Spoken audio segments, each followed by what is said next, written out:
দেখেন যে একটা গজলও কিন্তু মানুষের হেদায়েত দিতে পারে যদি সেটা সে মনোযোগ দিয়ে শোনে।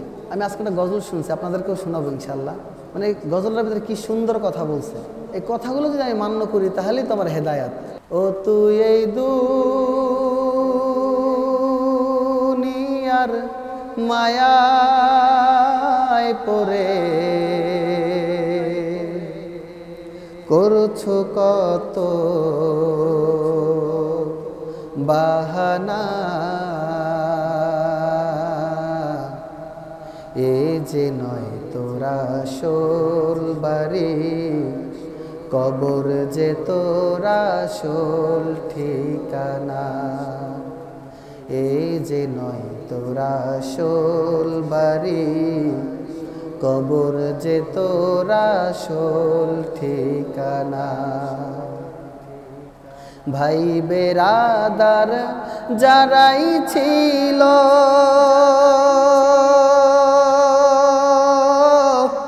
একে একে সব হারালো। ভাই বেরাদার যারাই ছিল একে একে সব হারালো।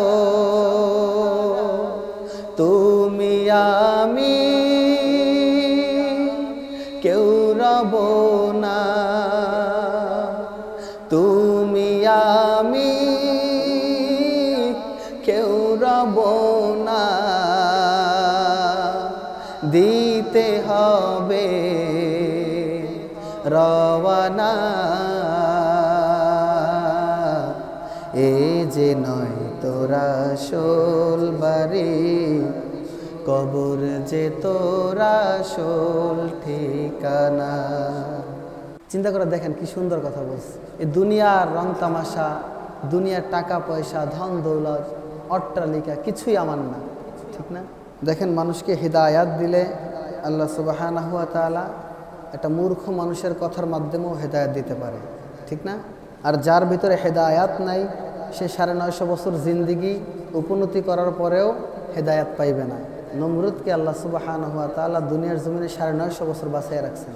এর ভিতরে ওর একবারও ইচ্ছা জাগে নাই যে আল্লাহর কাছে তাওবা করি, এত বছর যখন বাঁচলাম, এত রাজত্ব করলাম, এখন তো তাওবা করে তারপরে যাই। 950 বছর বাঁচার পরেও আল্লাহ সুবহানাহু ওয়া তাআলা বান্দাকে হেদায়াত দান করেন না।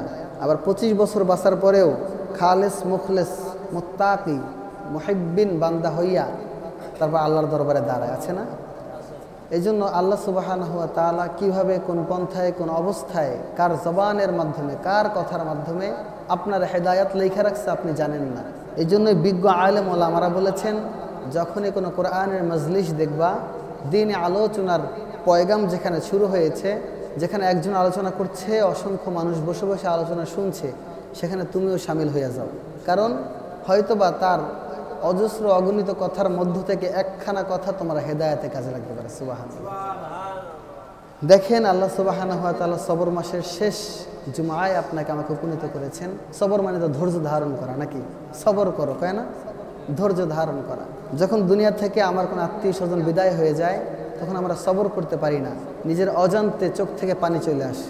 আমার চরম শত্রু দুনিয়া থেকে বিদায় হয়ে গেলে, ওই লাশটার কাছে দাঁড়াইলে, অন্য অন্য মানুষের অবস্থা দেখলে নিজের চোখ থেকে পানি চলে আসে। যে মানুষটাকে আমি জীবনেও দেখি নাই, তার সাথে কোনো আলাপ আলোচনা হয় নাই, তার সাথে এক জায়গায় বৈশাখ কাপ চাও খাই নাই, মোট কথা জীবনে তারা দেখিই নাই, সেই মানুষটার লাশের সামনে দাঁড়ানোর পরে, তার ফ্যামিলির আর্তনাদ শোনার পরে আমার চোখ থেকেও পানি বের হয়, ঠিক না? এইটাই মানুষ, এটাই বাস্তবতা। মানুষ কেমনে দুনিয়ার জমিনের উপরে বাঁচে, এটা আশ্চর্যকর।